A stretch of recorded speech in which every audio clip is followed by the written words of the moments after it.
Bonsoir à toutes et à tous, j'espère que tout le monde va bien. Je suis ravi de vous retrouver pour cette nouvelle vidéo hebdomadaire intitulée Grise. Comme d'habitude, avant de démarrer, le petit message d'avertissement qui stipule que le contenu de cette vidéo est à unique but pédagogique et informatif, qu'il ne constitue en rien un conseil et que vous êtes seul responsable de vos investissements et donc de vos trades. Pour me suivre sur Twitter, Tino-du-bas trading, sur le groupe Facebook du podcast de la bourse et la chaîne YouTube, bien évidemment, sur laquelle vous êtes, où vous pouvez vous abonner et activer la clochette pour recevoir une notification dès lors qu'une nouvelle vidéo est publiée. Pour celles et ceux qui veulent aller un petit peu plus loin, on propose salon, formation et coaching. Tout ceci est disponible sur le site pepitortrade.com. Et d'ailleurs, la formation d'août est complète. La prochaine aura lieu très certainement, on verra en fonction du temps de dispo, en octobre. Et on mettra très bientôt les pré-réservations gratuites sur le site. Donc je rappelle que je limite ces formations à 3-4 personnes grand maximum. Donc si vous avez un intérêt, d'ici je pense la semaine prochaine, vous pourrez aller sur le site Pépitor Trade pour vous inscrire et on vous recontactera par la suite pour éventuellement fixer le créneau qui arrange le plus pour ceux qui sont déjà préinscrits. Allez, on passe aux actions. Alors, on a un programme très chargé, très chargé cette semaine parce qu'il y a eu une semaine chargée. Il y a eu pas mal de choses, il y a eu beaucoup de mouvements, il y a eu beaucoup d'événements, notamment sur Twitter. Ça a été une semaine un peu chaude, un petit peu comme la température actuelle. Donc on commencera fort avec le sujet sensible de la semaine, Sanofi, et puis ensuite on parlera de Crédit Agricole, Eurofins Scientifique, Alstom, Derechbourg, Veolia, Crossect, Voltalia, KBC, Selectis, Orange, Axo, Sartorius, Maison du Monde, OD, compagnie OD, la petite biotech Medincell. Et puis aux États-Unis, on ira voir PayPal, Walt Disney Company, Peloton, qu'on avait vu la semaine dernière, on va le revoir, et Microsoft. Donc, comme d'habitude, et d'ailleurs, je vous en remercie parce qu'il y a de plus en plus de vues. C'est vraiment, c'est assez exponentiel. Les vidéos, c'est grâce à vous, tout simplement. Donc, merci encore pour vos nombreux retweets, vos nombreux partages sur les différents réseaux sociaux. Merci beaucoup pour les commentaires que vous laissez, pour les likes que vous laissez. Ça aide la chaîne à progresser, à se faire connaître et à rester accessible, je dirais, le plus longtemps possible pour la majorité des gens et surtout pour les débutants. Voilà, allez, on attaque avec, comme d'habitude, le CAC 40. Alors, cette semaine, le titre de la vidéo hebdo, c'est Grise. Alors, il y a deux raisons. La première et la principale, c'est un hommage, bien évidemment, à la disparition de l'actrice Olivia Newton-John cette semaine. Donc, c'était, voilà, on a tous ceux de ma génération ont connu petit ce film qui était assez exceptionnel et qui était un film de joie, de danse. Et effectivement, je me disais que c'était peut-être l'occasion en même temps de faire le rapprochement avec ce marché, qui est un marché qui, pour le moment, voit la vie du bon côté et qui, pour le moment, a plutôt envie de danser, justement, et a plutôt envie de profiter de l'instant présent. Alors, c'est vrai que quand on prend du recul, on avait donc le crack du Covid avec le rebond, la cassure par l'eau, la longue congestion qui avait duré 3 à 5 mois en 2020, l'été et un petit peu plus de 2020, puis on avait cassé par le haut, on avait fait un gros bull market. Ce bull market s'était achevé sur une épaule tête-épaule, qu'on avait cassé par le bas avec la guerre en Ukraine. On avait fait un rebond monstrueux avec après donc l'invasion russe qui avait lieu par là. Et donc effectivement, donc l'invasion russe, elle avait eu lieu, je crois, ce jour-là. Voilà, c'était le 24 février. Donc on revient, c'est ça qui est assez marrant. C'est on est en train là de bloquer finalement. C'est pour ça que, encore une fois, acheter au son du canon, comme beaucoup disaient, le 24 février, acheter au son du canon, on revient pile pile poil, quasiment au point près, là où on était justement le jour où il y a eu le son du canon de la guerre en Ukraine. Et on s'aperçoit que c'est un niveau qui est extrêmement important, finalement, puisque c'est un niveau qui est très travaillé. Alors c'est un niveau sur lequel on était déjà revenu, en effet, sur lequel on était déjà revenu en juin, par 2 fois d'ailleurs. On avait fait une espèce de double top. Et là, on refait pareil. Et aujourd'hui, on a essayé, tant bien que mal, on a essayé de passer. On fait encore une mèche haute. Mais on sent quand même que le marché, certes, il manque un peu d'essence, certes, il y a une baisse de momentum, mais pour le moment, eh bien, il essaye de. Alors, je sais pas la figure qu'il va tracer. On peut déjà tracer en tout cas un petit support oblique. Et j'ai envie de dire que tant qu'on est au-dessus de ce support oblique-là, ça reste positif. Alors, effectivement, on est sur une énorme zone. Hop là, je vais relever. On est sur un très très gros niveau. Il y a la M200 qui est juste sur la tête, etc. Mais pour le moment, et encore une fois, je me répète, mais c'est pas très grave, vous me comprendrez.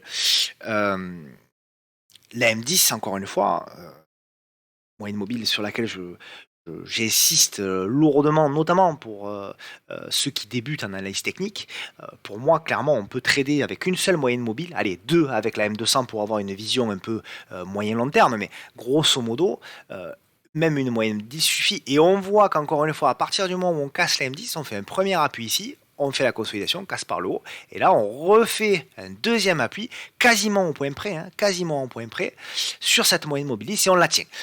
Et donc, toujours pareil, je pars du principe que tant qu'on est au-dessus de cette moyenne mobile 10 périodes, il n'y a pas forcément de raison de se débarrasser de toutes nos actions. Alors évidemment, on peut se couvrir, moi c'est le cas pour ma part ce soir, avant la clôture, comme je suis pas mal exposé sur les actions, j'ai pris un peu de short pour couvrir mes positions, c'est-à-dire pour réduire la volatilité de mon portefeuille au cas où ça se passe mal.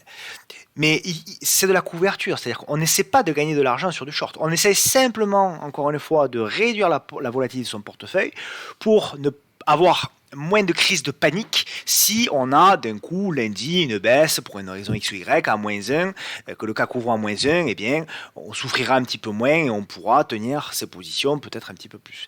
Donc voilà, c'est presque c'est pas presque, c'est de la psychologie finalement, c'est de se connaître, de savoir qu'est-ce qu'on est prêt à supporter et en fonction de ça, avoir des méthodes. Alors j'en parle un petit peu du short parce que quelqu'un m'a demandé d'en parler un petit peu. Alors, 99% des gens vous diront que par exemple le BX4, effectivement, alors il y a du bêta slippage, c'est-à-dire que effectivement plus on le garde, plus on a tendance à perdre de l'argent dessus, etc. Effectivement, c'est la réalité, hein, c'est la stricte vérité. Mais je pars du principe quand même que c'est pas un si mauvais produit que ça et qu'il n'a pas que des défauts.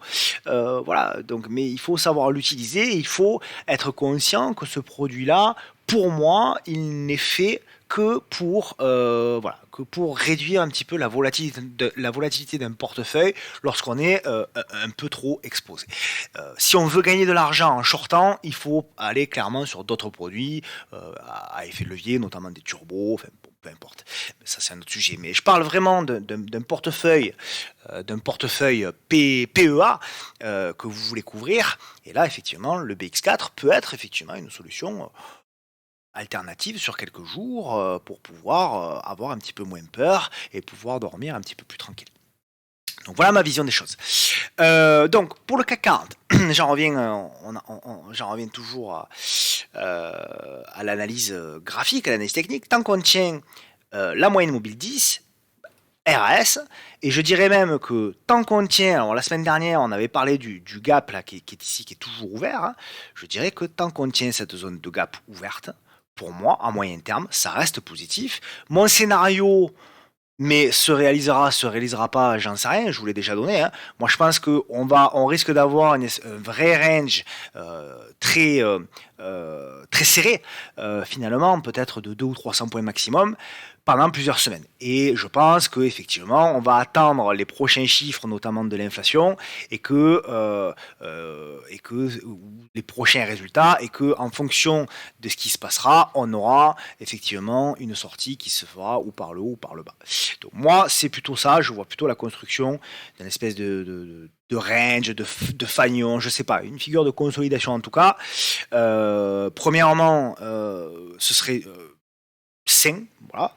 Et deuxièmement, ça permettrait, en plus pour les actions qu'on a la tendance à trader, notamment les mid et small, de pouvoir surperformer un petit peu plus le marché.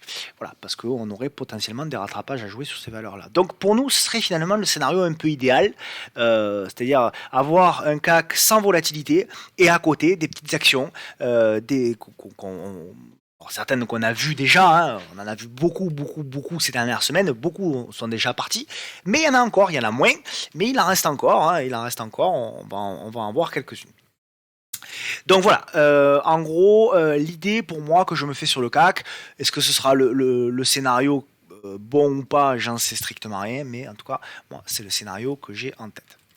On passe au CAC Small. Hop là, voilà, le CAC Small. Alors, le CAC Small, lui, voilà, il commence. Voilà, on voit que le CAC Small, lui, par contre, il surperforme le CAC 40. Hein, clairement.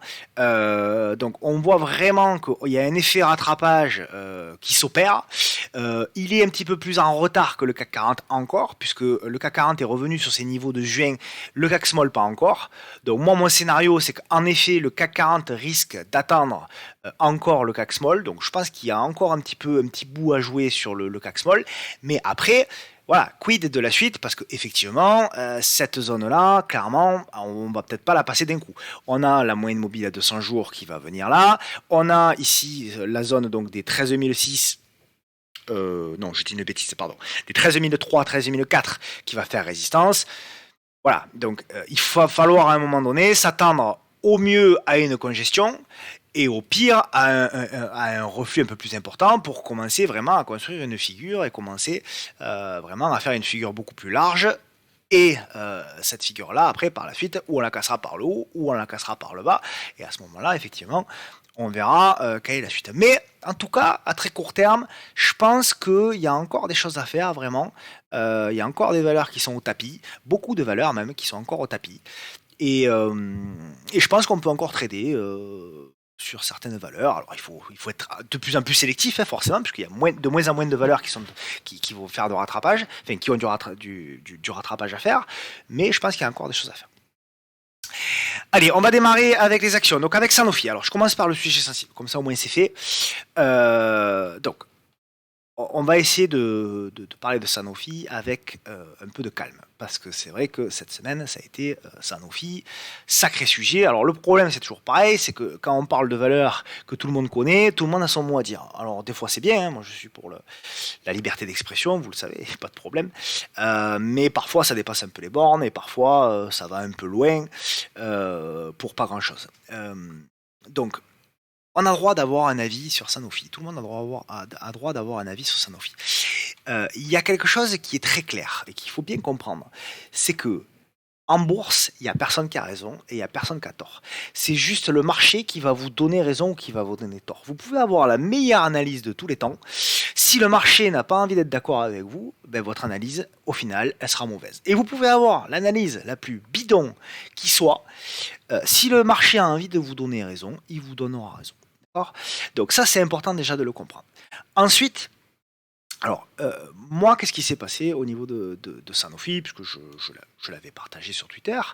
On a eu la séance, donc la séance, c'était la séance voilà, de mercredi. Mercredi, on fait une séance très très moche et on clôture au plus bas.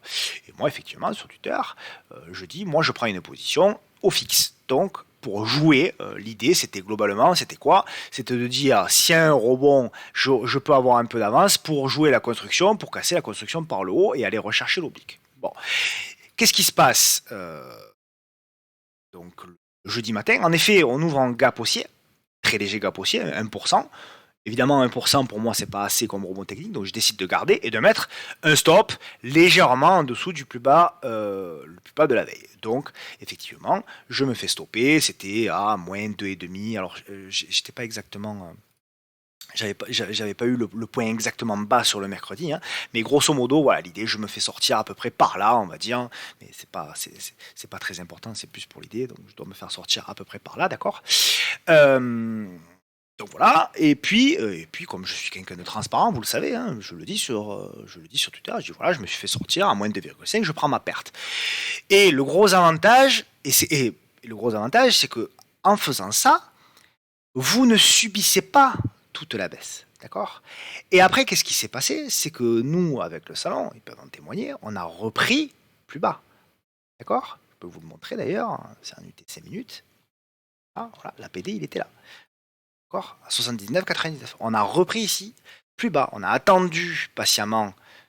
Hop là. Bref, peu importe. On a attendu patiemment le rebond, la congestion. Il y avait une espèce de congestion ici. Et on a joué la cassure de la congestion. Et en effet, derrière, il y a eu un super bon mouvement, puisque derrière, on est allé jusqu'à reprendre 9%. Alors nous, on est sorti plus tôt, hein, moi je suis sorti par là, je crois, mais bon, peu importe. Ce que je veux dire, c'est que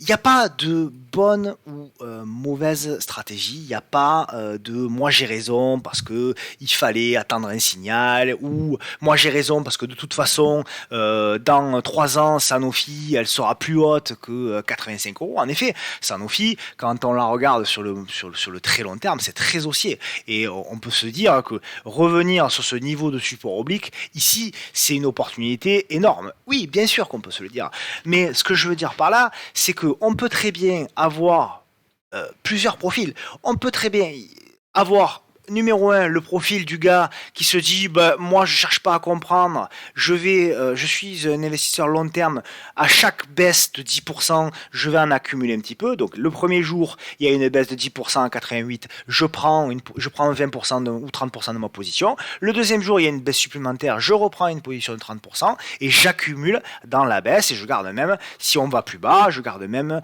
30% supplémentaire si on va sur les 70. Donc j'accumule à 90, j'accumule à 80, j'accumule à 70. Pourquoi pas? Je veux dire, après tout, ça se tient sur une valeur comme celle-ci, pour du moyen long terme, je trouve que c'est pas forcément déconnant. Après, il y a le deuxième profil, qui est plutôt le mien, généralement, c'est-à-dire de dire, je suis un swing trader, il y a une grosse baisse, je prends pas, je vais attendre un rebond technique, je vais attendre la congestion, et quand la congestion va casser par le haut, eh bien moi je vais jouer la réduction de la volatilité pour jouer le deuxième mouvement. Pourquoi pas? Aussi, ça se tient finalement. Et puis après, il y a le troisième raisonnement du trader agressif qui lui va se dire ben moi le mercredi je joue le rebond technique du lendemain qui s'est pas faite, et potentiellement je vais accompagner l'action pour jouer, comme je vous ai montré tout à l'heure en unité 5 minutes, pour jouer le rebond, pour essayer de jouer le point bas. Et là, forcément, la personne qui a joué le point bas, ben, elle est déjà en gain sur Sanofi de 8 ou 9%. Donc voilà, quel est celui des trois personnes, quelle est celle des trois personnes qui a raison? Ben, je vais vous répondre tout de suite, il n'y a personne qui a raison. Il n'y a personne qui a raison, mais il n'y a personne qui a tort. Donc, évitons, de grâce, évitons de nous faire les donneurs de leçons, chacun. Évitons de dire ce qu'il fallait faire la veille. C'est déjà difficile, et d'ailleurs il y a de moins en moins de gens sur Twitter qui le font, c'est déjà difficile de se mouiller. C'est déjà difficile parce que on a déjà à soi-même une pression psychologique quand on met quand on met de l'argent sur le marché, et à ceci s'ajoute la pression psychologique des personnes qui nous suivent. Donc, essayons d'être un petit peu bienveillants. On a le droit également d'exprimer des opinions différentes, et c'est pas pour ça qu'on essaie de se tacler. Alors, je pense à Nicolas, Nicolas Chéron. Nicolas, il a exprimé son point de vue sur Sanofi en expliquant que pour lui, il ne voyait pas l'intérêt d'acheter un couteau qui tombe. Mais cette opinion, elle est tout à fait valable. Il a le droit de le penser, il a le droit de, et c'est pas pour ça que ça en fait quelqu'un qui essaye de tacler forcément ceux qui essayent. Donc voilà, je pense il faut respecter la parole de chacun, et il faut essayer d'être un petit peu plus ouvert. Et c'est pas parce que quelqu'un pense différemment qu'il a forcément tort. Voilà. Bon, toujours est-il que pour en revenir maintenant, j'ai fait une aparté un peu longue, mais ça a été un petit peu pénible cette semaine parce que voilà. Honnêtement, alors moi j'ai pas envie de rentrer dans cette guerre des égos, ça m'intéresse pas, et puis en plus j'ai pas le temps, donc voilà. Mais Toujours est-il que voilà, techniquement, je pars du principe que l'incident est clos. Au niveau technique maintenant, on est pour moi sur un support oblique très long terme et pour moi, voilà, tant qu'on est maintenant, on a un plus bas qui est marqué, tant qu'on est au-dessus des 76 € en moyen terme, je suis positif et je pense que maintenant, de toute façon, ça va durer un moment. Sanofi, elle va faire une immense congestion. Comment va ressembler cette congestion, j'en sais strictement rien, mais en tout cas, on s'y intéressera pour rentrer pour du swing, d'accord? Donc voilà, après, au niveau de Sanofi, donc pas forcément d'avis sur le titre, hein. Après on verra les news potentiellement qui sortent, si elles sont si négatives que ça ou pas. Allez, donc je vais accélérer un petit peu pour le reste des actions, parce que sinon la vidéo va durer 3 heures. Crédit Agricole. Alors Crédit Agricole, on en avait parlé, alors j'en avais parlé sur Twitter. Encore une fois, biseau descendant. D'accord, biseau descendant. Hop là, setup que vous avez l'habitude maintenant que je vous présente régulièrement. Biseau descendant, réduction de la volatilité, hop, et quand on casse par le haut, boum, ça explose. Donc là, voilà, on est revenu pour moi sur des niveaux importants. On a toujours le gap de dividende qui est ici. Je pense que elle peut un petit peu continuer. Cependant, est-ce que c'est l'occasion maintenant de rentrer sur Crédit Agricole? Peut-être pas. Mais je pense que oui, je pense qu'en effet, elle peut encore. Alors, est-ce qu'il va y avoir une conso intermédiaire avant d'aller combler potentiellement le gap, ou est-ce qu'on va y aller d'un coup? Ça, évidemment, je suis pas Madame Irma, j'en sais strictement rien. Mais en tout cas, ce que je peux vous dire, c'est que c'est positif. Là aussi, tant qu'on tient la moyenne mobile 10, là aussi, on regarde un petit peu comme elle a super bien accompagné. Tant qu'on est au-dessus de la moyenne mobile 10, eh bien, comme je l'ai dit d'ailleurs sur Twitter, hein, c'est vrai que je voulais le dire ça aussi. Alors, à chaque fois, je me dis, tiens, il faut que je leur dise ça, et puis après, j'oublie. Mais du coup, ça me revient. Euh, on s'en fiche en fait, le CAC 40, ce qu'il va faire dans 3 mois en fait, qu'il soit à 8000 points dans 3 mois ou qu'il soit à 4000 points dans 3 mois, clairement nous on s'en fiche. Donc toujours essayer d'analyser les indices et de regarder le flux court terme. Là, le flux court terme sur les indices, notamment le CAC, ça fait depuis fin juillet ou mi-juillet. Je reviens sur le CAC, hein, vous m'excuserez.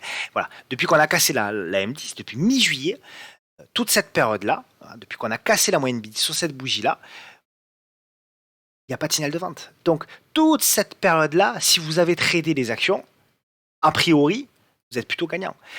En revanche, toute cette période-là où on est sous la moyenne mobile 10, ben, a priori, si vous tradez les actions, vous n'êtes pas bien, surtout en swing trading, d'accord? Donc là aussi, que le CAC il aille, et pourquoi pas, hein, moi je ne suis pas opposé, qu'il aille faire de nouveau plus haut à 7004, ou qu'il suive finalement mon scénario plutôt baissier à moyen long terme et qui retourne sur la zone d'accumul long terme, finalement on s'en fiche, d'accord? Nous ce qu'on suit, c'est quand on swing, ce qu'on suit tout simplement, c'est le flux, d'accord? Là on est en flux haussier, on est en flux haussier sur le CAC, on est en flux haussier sur le Nasdaq, sur le Dow, etc. Donc on continue à trader les actions. Quand ça se retournera, à ce moment-là, eh bien, on mettra notre cash à l'abri et quand les marchés sont baissiers, qu'est-ce qu'il faut faire? Ce que je me répète à dire, c'est que c'est toujours la même chose. C'est maintenant que les gens voilà, s'intéressent à la bourse, se disent ça y est, ça explose, je vais louper le train, etc. Et j'ai besoin de me former, j'ai besoin d'apprendre, sauf que maintenant c'est trop tard. Il faut se former quand les marchés baissent. Il faut apprendre à trader quand les marchés baissent. Et c'est après que du coup, vous pouvez prendre des bonnes positions, des positions intéressantes pour la suite.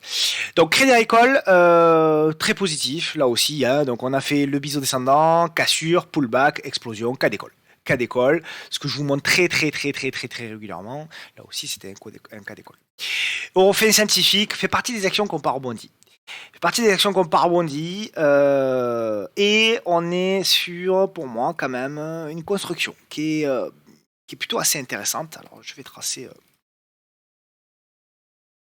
ceci. On est sur une construction qui est plutôt assez intéressante et on est en train, on a une oblique qui est ici. Alors, est-ce qu'on a un biseau descendant comme ça ou pas? Je sais pas trop. En tout cas, ce qui m'intéresse beaucoup sur Eurofin Scientifique, c'est qu'on est en train là aussi de construire la petite congestion, hop, qui est comme ça et comme ça, a priori. Donc, ce qui va m'intéresser sur Eurofin Scientifique, c'est pour ça que j'essaie de la trader pas mal. Ce qu'on va jouer là-dessus, c'est potentiellement, hop là, pardon, c'est potentiellement la sortie de la congestion par le haut et le retour sur l'oblique. Et potentiellement la cassure, la congestion au-dessus pour aller jouer un nouveau mouvement. Donc ce qui est intéressant, c'est que ça fait partie des valeurs qui n'ont pas rebondi. Et je pense que quand, dans le CAC 40, toujours pareil, c'est une histoire de cycle. Hein, c'est pour ça que je parlais aussi de téléperformance. Alors je ne vais pas la montrer, mais il y a le luxe qui a beaucoup rebondi dans le CAC. Dans le CAC, ce qui a beaucoup rebondi, on l'a vu, c'est les bancaires et notamment le luxe. Et il y a encore des valeurs comme Eurofin Scientifique, comme Téléperformance, etc., qui sont encore en retard. Donc, si on part du principe qu'on pourrait avoir un scénario de range sur le CAC 40, potentiellement dans les prochaines semaines, ça peut vouloir aussi dire qu'on a le luxe qui consolide gentiment. Et en même temps, on a ces valeurs qui peut-être, comme téléperformance, etc., qui peut-être vont être remises sur le devant de la scène. On le verra également avec Orange qui est dans la vidéo. Donc voilà, grosso modo, pour Eurofin Scientifique, ce que je vais surveiller maintenant, c'est potentiellement la cassure de cette congestion par le haut pour pouvoir jouer une jambe de hausse. Alstom, alors, magnifique semaine d'Alstom. Je suis très content parce que alors nous on l'avait pris sur le salon, je vous l'avais montré d'ailleurs, on l'avait prise à la cassure de cette bougie là ici et on a touché donc les deux objectifs. Alors c'est pour ça que c'est toujours important de prendre des bénéfices aussi. Hein. Donc on avait deux objectifs, je crois qu'on avait un premier objectif qui était en par là et un deuxième objectif qui était en par là. Et donc aujourd'hui on a le repli. Alors c'est violent, hein, c'est sûr, on fait une journée à moins 4,30, donc ça fait mal, mais il faut bien être conscient qu'on avait pris quand même 16%. Donc faire une journée à moins 4 derrière, finalement, si on trace des petits fibos, on s'aperçoit que finalement on retrace même pas 50% de la hausse. Ce qui est intéressant au niveau de, au niveau de Alstom, c'est que effectivement là on est en train de revenir. Alors elle est là pour moi, la zone de... Même on pourrait la tracer un petit peu plus large avec la zone de repli, grosso modo. Voilà, la zone de repli, pour moi, elle est là. Je pars du principe que donc tant qu'on tient les 28 euros, les 23 euros, pardon, 90, je suis plutôt positif. Et ce qui va être intéressant potentiellement à observer, alors pour ceux qui ne sont pas dedans, c'est de voir si il peut pas y avoir un rebond, une congestion, et voir si cette congestion-là ne peut pas casser par le haut pour relancer. Moi, c'est ce que je vais surveiller. Donc, moi, j'ai pris mes 2 TP. Et clairement, je vais jouer... donc, il me reste un fond hein, de reliquat. Mais clairement, si on a une construction sur ce niveau-là, je pourrais reprendre une ligne complète. S'il y a un setup pour rentrer qui se déclenche, clairement, je pourrais rejouer le scénario de relance sur Alstom.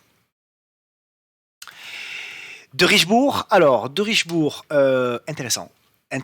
Donc on l'avait vu également, alors, je sais plus si c'est Twitter ou si c'est avec les opportunités week-end du salon, je ne me souviens plus trop. Bon bref, toujours est-il que on avait une congestion et pour moi cette congestion on la casse par le haut encore aujourd'hui.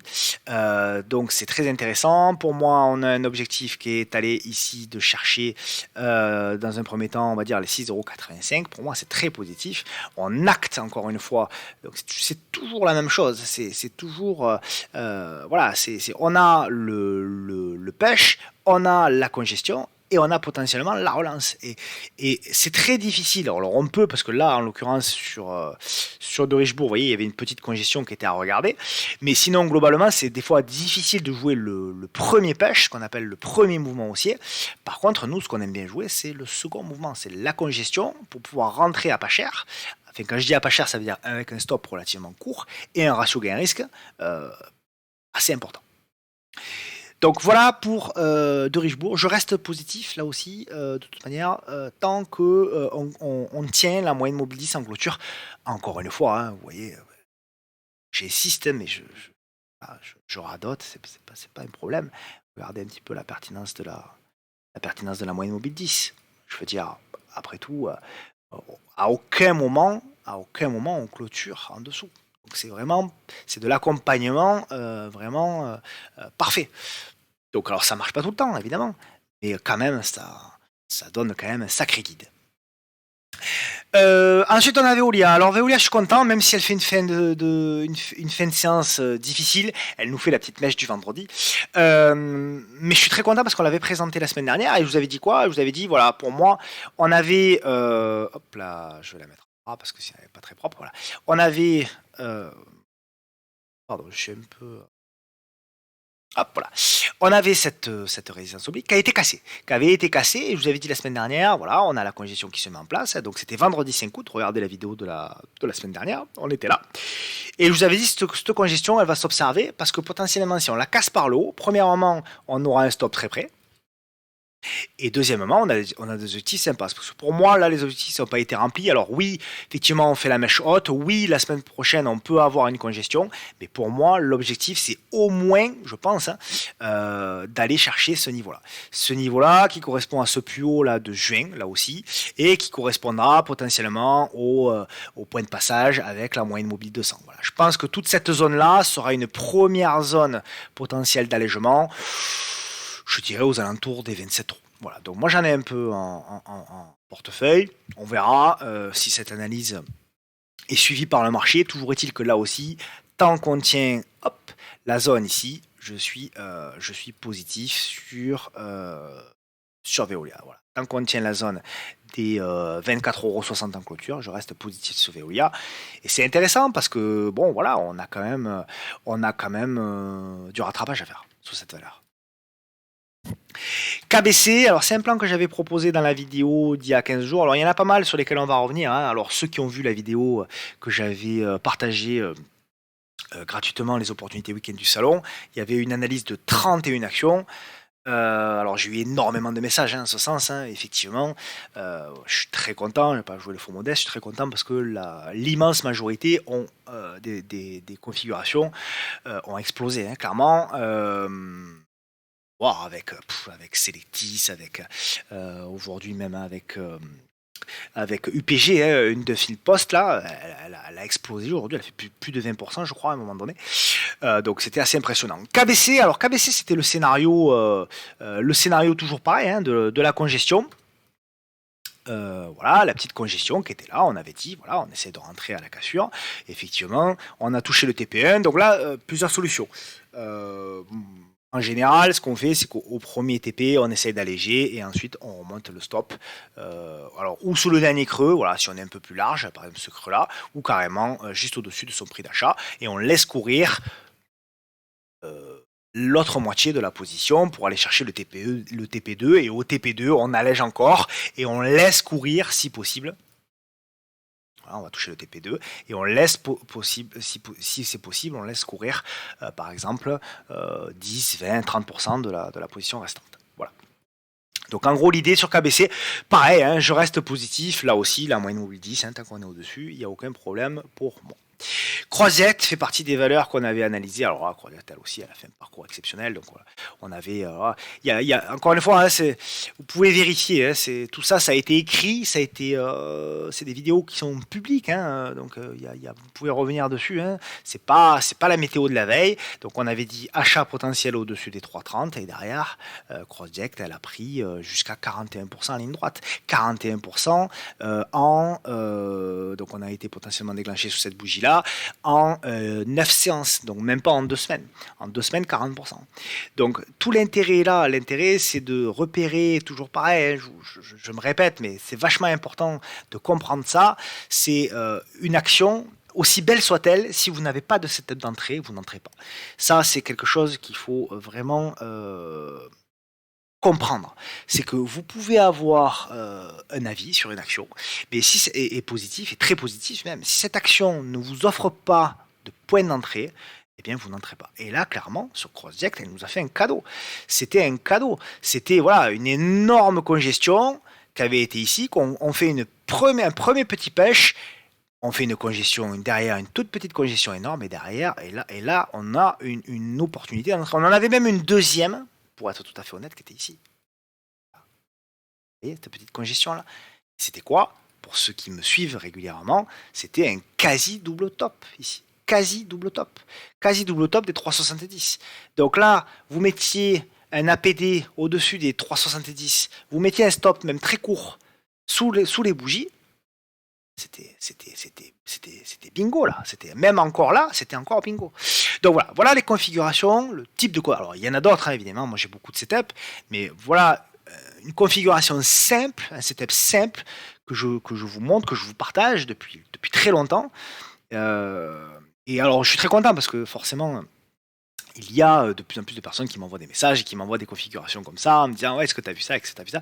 Donc ça me fait évidemment très très plaisir. Ensuite on a donc du Selectis. J'ai oublié quelque chose. Oui, j'ai oublié Voltalia. Si je m'en mêle dans l'ordre, on va pas s'en sortir. Voltalia. Alors je remercie la personne qui m'en a parlé parce que je n'en avais pas vu depuis longtemps. Et elle est un petit peu dans ce genre de config, Voltalia, clairement. On a vraiment une congestion là, vous voyez, qui est en train de se mettre en place. Hein. Bien, regardez, c'est magnifique. Alors, cassera par le haut, cassera par le bas, j'en sais strictement rien. C'est pas l'objectif. Moi, l'objectif, c'est pas de vous dire ce que le marché va faire. J'en sais strictement rien. Le marché, il a pas plus de chances de monter là qu'il en avait là, qu'il en avait là, qu'il en avait là. C'est une chance sur deux, à vrai dire. Hein. C'est où il monte, où il descend. Ça, là-dessus, on est tous d'accord. J'ai aucun pouvoir prédictif. Par contre, ce que je peux vous dire, c'est que quand on a une congestion comme ça, qui se met en place après un push et qu'on a la correction qui se met en place avec une réduction de la volatilité, effectivement, si ça casse par le haut, les probabilités, en tout cas le ratio gain-risque pour aller chercher des objectifs, il est beaucoup plus important que si on essaye de rentrer dans un mouvement comme ici, qui est déjà très impulsif. Voilà. Donc, pour moi, très positif sur Voltalia. Je pars du principe que le signal sera donné. Alors, pour les plus agressifs, ce sera en cas de dépassement des 21,60 et sinon, je dirais ici en cas de dépassement des 21,80 €. Donc voilà pour Voltalia, très belle configuration. Je ne l'avais pas vu depuis longtemps, je ne sais pas pourquoi. Mais en tout cas, c'est bizarre parce qu'elle n'est pas sortie sur mes screeners. Pourtant, en termes de liquidité, c'est plutôt pas mal. D'ailleurs, voilà, on voit une réduction des volumes. Hein, là aussi, vous voyez, je ne l'ai pas regardé, mais on note une belle réduction des volumes. Donc c'est très intéressant. Donc à suivre la semaine prochaine, ce titre Voltalia. Je ne connais pas la news flow quand même à regarder s'il n'y a pas des résultats, des choses comme ça, mais je crois pas. Selectis. Alors, pareil, une valeur... on avait parlé ensemble dans les vidéos, hein, pareil. Alors, on en avait parlé ensemble dans la vidéo du vendredi 29 juillet. Donc on était là, hein, vous reprenez la vidéo du vendredi 29 juillet.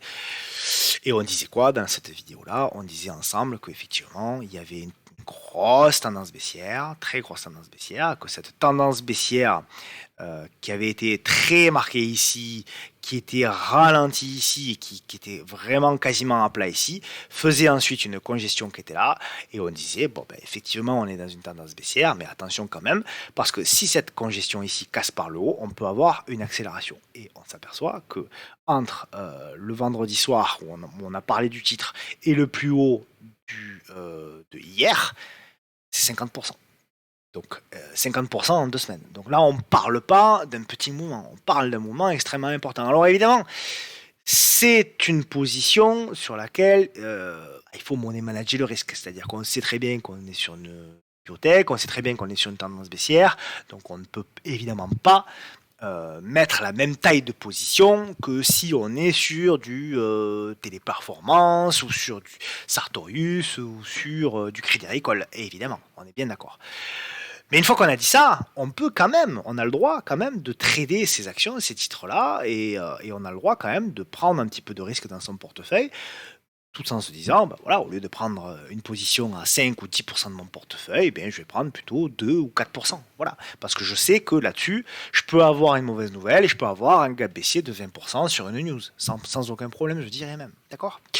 Donc voilà, Selectis, en tout cas, positif, là aussi, tant qu'on est au-dessus de la M10. On est venu toucher un premier niveau d'objectif qu'on avait fixé ensemble, qui était ici. Parfait. Il n'y a pas de signal de vente. Voilà, il n'y a pas de signal de vente. Ce que j'attends sur Selectis maintenant, c'est de jouer maintenant le scénario d'une congestion et de jouer la relance sur le titre. Orange. Alors, Orange fait partie des valeurs qui sont toujours à la ramasse, mais, alors je vous en parle, toujours, hein, j'essaie toujours de vous parler des titres en avance. J'essaie vraiment de faire cet effort-là pour. Alors, c'est pas parce que je vous parle d'un titre qu'il faut l'acheter lundi, attention, hein, encore une fois. Hein, mais je vous montre des configurations pour que vous prépariez vos stratégies le plus tôt possible pour avoir des stops les plus courts possibles. Pas un taux de réussite important, mais les stops les plus courts possibles. Parce que, encore une fois, c'est facile quand une action fait ça, c'est facile d'en parler ici en disant, ben regardez, il suffisait d'acheter là. Ça nous intéresse pas. Moi, ce qui m'intéresse, c'est de vous dire, bon ben voilà, sur Orange, on avait une tendance baissière. On avait une tendance baissière. Cette tendance baissière s'est inscrite dans un biseau descendant. Ce biseau descendant a accusé une réduction de la volatilité plus une réduction des volumes. Cette réduction de la volatilité et des volumes a été effectivement cassée ici par le haut. Et là, on fait désormais la seconde, là, ce que j'appelle la petite congestion. Hein. Ça, c'est la grande congestion et ça, c'est la petite congestion. La petite congestion, c'est quand on casse la grande figure par le haut et ensuite on fait donc la nouvelle réduction de la volatilité.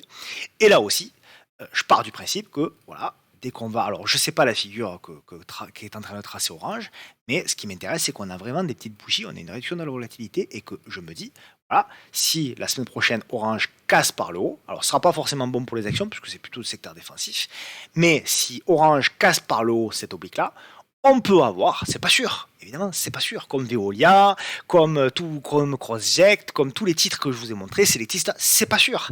On peut très bien casser par le haut, et finalement, ça fait plouf, et ça repart. Évidemment, tout est possible en bourse. Mais en termes de ratio gain-risque, on est bon. Pour moi, le trade, potentiellement, il est bon. D'accord? Donc voilà un peu l'idée au niveau d'Orange. En plus, l'avantage, c'est que ça peut faire un titre qui va un petit peu à contre-courant du marché. Donc c'est pas forcément déconnant. Alors il y a en plus un dividende qui est assez important, hein, au niveau d'Orange, donc c'est pas déconnant. C'est pas déconnant d'en avoir un petit peu en portefeuille quand on a un signal. Voilà.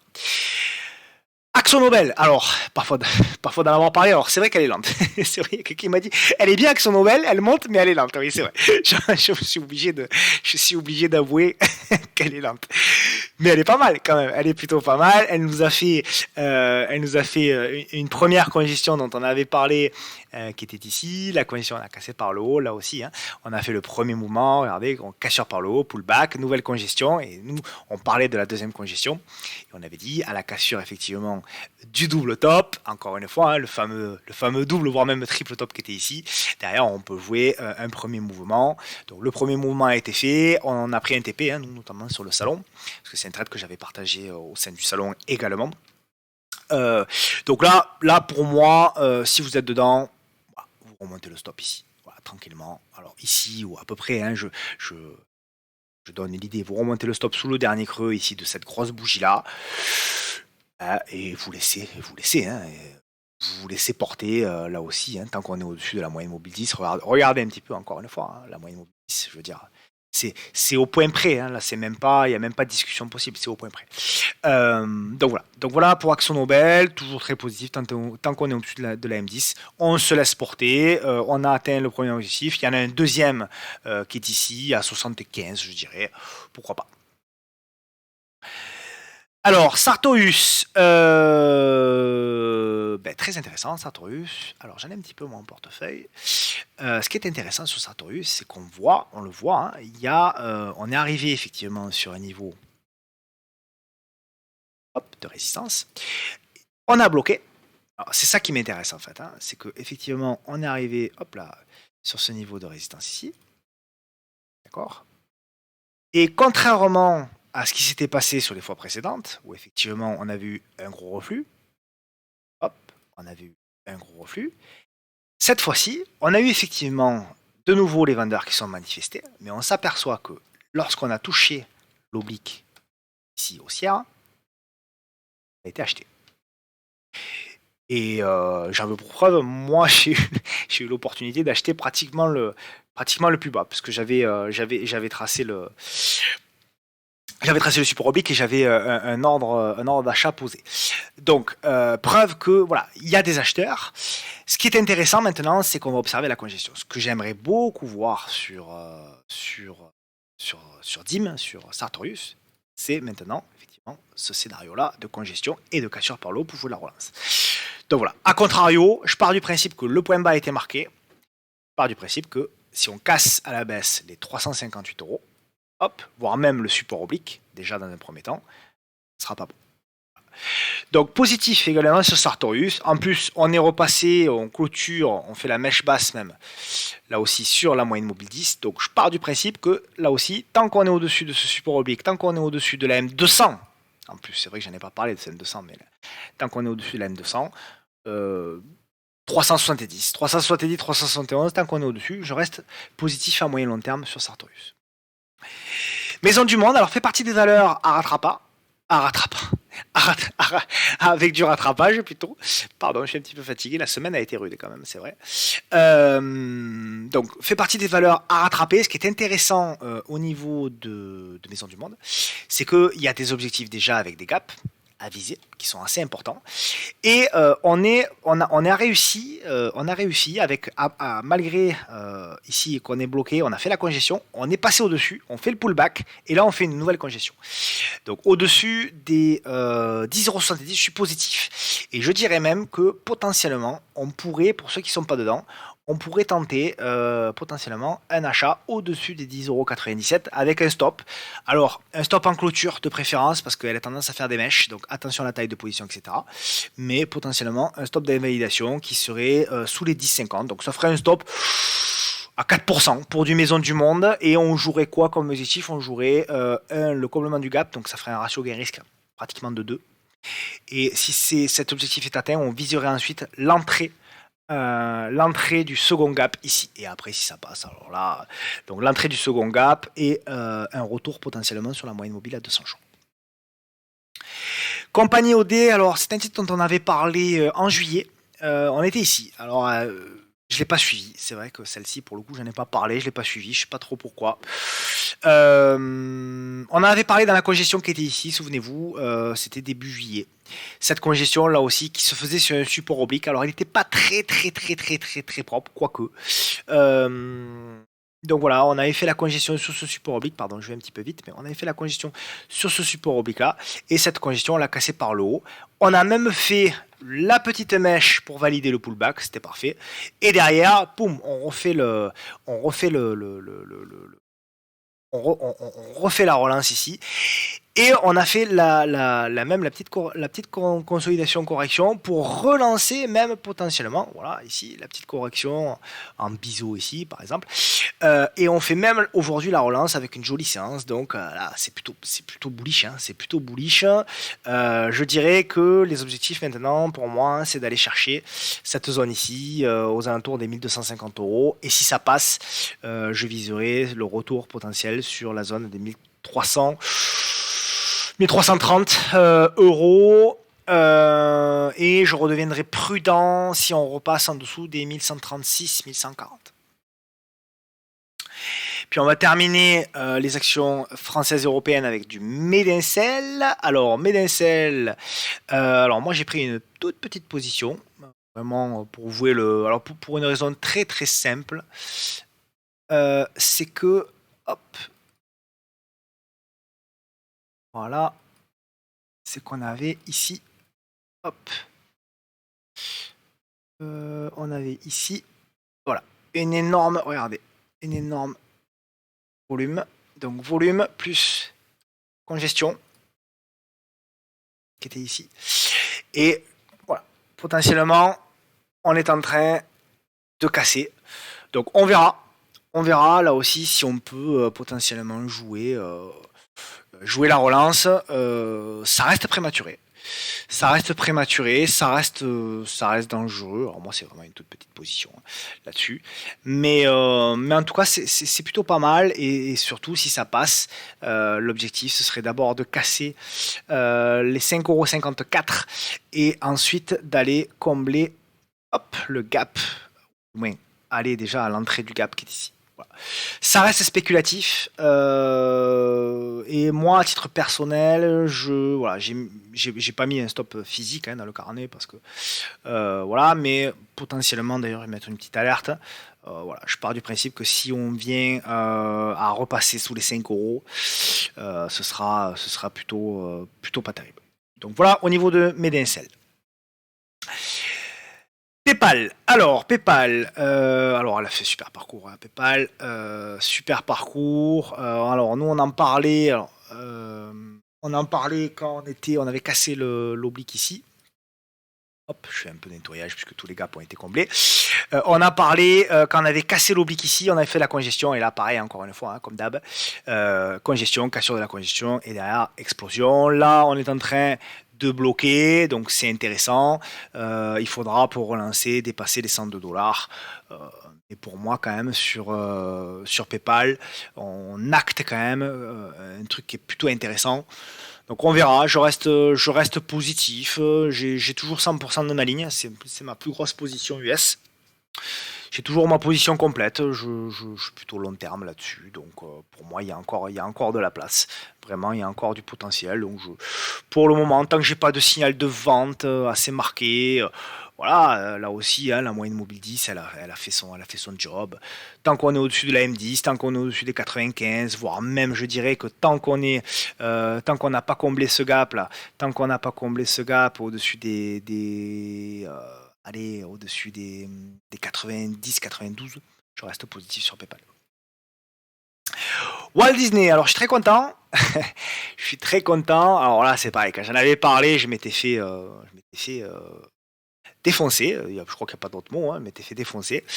Donc j'en avais parlé sur Twitter, j'avais expliqué ma prise de position qui était aux alentours des 92 ou 94 dollars.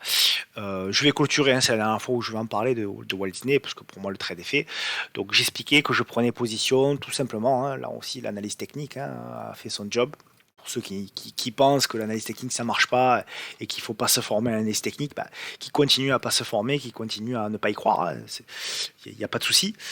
Mais en tout cas, voilà, ceux qui en font régulièrement, ils savent que ça fonctionne. Alors évidemment, c'est pas facile. Évidemment, ça marche pas toujours, mais ils savent que si on l'utilise bien, ça permet de money manager le risque de manière assez efficace. Donc, effectivement, il y a eu le rebond, le double appui. Il y a même eu ce petit biseau, hein, ce petit biseau descendant ici. On l'a cassé par le haut, on l'a accéléré, des très bons résultats. C'est accompagné. On va commencer quand même, hein, on va commencer à arriver sur des zones de résistance, hein, un peu normales. Hein. Donc toute cette zone, je pense qu'il y a encore un petit peu de potentiel sur Walt Disney. Je pense qu'on peut encore aller gratter 5-6%. Mais voilà, après, ça va commencer à être compliqué. Voilà. Donc après, moi à titre perso, je pense que je vais alléger encore un petit peu. J'avais déjà allégé un tout petit peu. Je pense que je vais alléger encore un petit peu et jouer le dernier reliquat long terme, voilà, sur Walt Disney. Peloton, alors c'est une valeur qu'on avait, dont on avait parlé la semaine dernière. Alors je suis très content parce que je sais qu'il y a pas mal de personnes qui ont pris position. Donc c'est bien, elle a fait un bon mouvement. Alors bon, ça reste une valeur baissière, hein, attention, hein, mais elle a fait un super mouvement, donc c'est plutôt intéressant. Et là, hein, c'est un peu ce qu'on s'est dit la semaine dernière, hein, on était dans une espèce de range, je vous avais dit, voilà, si on repasse au-dessus, si on repasse au-dessus des 11 dollars, je suis positif sur Peloton, et effectivement, c'est ce qui se passe. Donc quelqu'un m'a demandé si j'avais pris position, non, je n'ai pas pris position sur Peloton. Mais c'est pas trop tard pour moi, donc je vais le regarder en tout cas. Ouais, je vais le regarder parce que pour moi il y a encore du potentiel sur cette valeur là. Donc à suivre, Peloton potentiellement les objectifs. Alors j'aurai potentiellement les 16,30 € pour ceux qui voulaient que je leur propose des objectifs, et deuxième objectif, j'aurai les 20 $. J'aurai les 20 $ et ça devrait correspondre à peu près, hein, au point de passage de la M200. Donc déjà une petite touchette sur la M200, ça pourrait être déjà une première zone d'objectif. Et puis on va terminer par Microsoft. Donc effectivement Microsoft, hein, il y avait pareil, une congestion. Alors il n'y avait pas de setup pour moi pour Microsoft, il y avait trop de volatilité pour moi, il n'y avait pas vraiment de setup pour pouvoir acheter. sur Microsoft. Donc bon, quand je la vois, j'ai pas forcément de regrets, surtout que bon, on voit que voilà, on commence là aussi, on commence à voilà, on commence à arriver sur des zones importantes, on commence à bloquer, on commence à congestionner. Donc c'est là où, à mon avis, il va y avoir une sorte de latéralisation des grosses capitalisations. Et on verra ensuite d'ici quelques semaines, pourquoi pas quelques mois, hein, si cette congestion elle casse par le haut ou par le bas. Alors, quelque chose que je voulais vous dire également, hein, il faut savoir que de 2000 à 2002, le Nasdaq avait perdu à l'époque quelque chose comme 78 ou 80% de sa valeur. Et il faut savoir que pendant cette même période de 2 ans, où le Nasdaq avait perdu 78% de sa valeur, il y a eu 7 rallyes haussiers dans les 2 ans de plus de 20%. D'accord. Donc, le rallye que l'on vit actuellement, hein, sur notamment les valeurs de croissance, ne veut pas forcément dire, peut-être, hein, mais ne veut pas forcément dire qu'on est sur la fin du bear market. Non, pas du tout. Euh, donc c'est un petit peu, je reviens un petit peu à ce que je vous disais un petit peu plus tôt dans la vidéo. À la limite, on s'en fout. Voilà. À la limite, on s'en fout. Nous, on trade le flux, encore une fois, sur les indices. Tant que vous êtes au-dessus de la moyenne mobile à 10 périodes, vous continuez à chercher des opportunités sur les actions. Voilà, chers amis, après cette semaine éprouvante, après cette vidéo éprouvante aussi, je vais vous souhaiter un excellent week-end. Reposez-vous, moi c'est ce que je vais faire. Je vous embrasse et je vous remercie encore pour tous vos nombreux messages. C'était vraiment incroyable cette semaine. Beaucoup de messages très sympathiques, vraiment très très très sympas sur notamment les actions voilà, je suis très content parce qu'il y a beaucoup d'actions qui sont parties, il y avait des gens dessus. Alors c'est pas pour ma fierté perso, je m'en fous. Mais en tout cas, ça fait plaisir de savoir qu'il y a des gens qui ont pris des actions et qui ont fait un peu de bénéfices, parce que c'est vrai que depuis le début de l'année, quand même, on a vécu des moments un petit peu plus difficiles. Donc ça fait plaisir de voir que il y a des gens qui ont récupéré un petit peu d'argent ces dernières semaines. Et si j'ai pu, à ma modeste place, y contribuer un tout petit peu, vraiment, j'en suis très fier et très heureux. Voilà, je vous souhaite un bon week-end et à très bientôt, que ce soit sur les réseaux ou sur la chaîne YouTube ou sur Twitter. Ciao, ciao.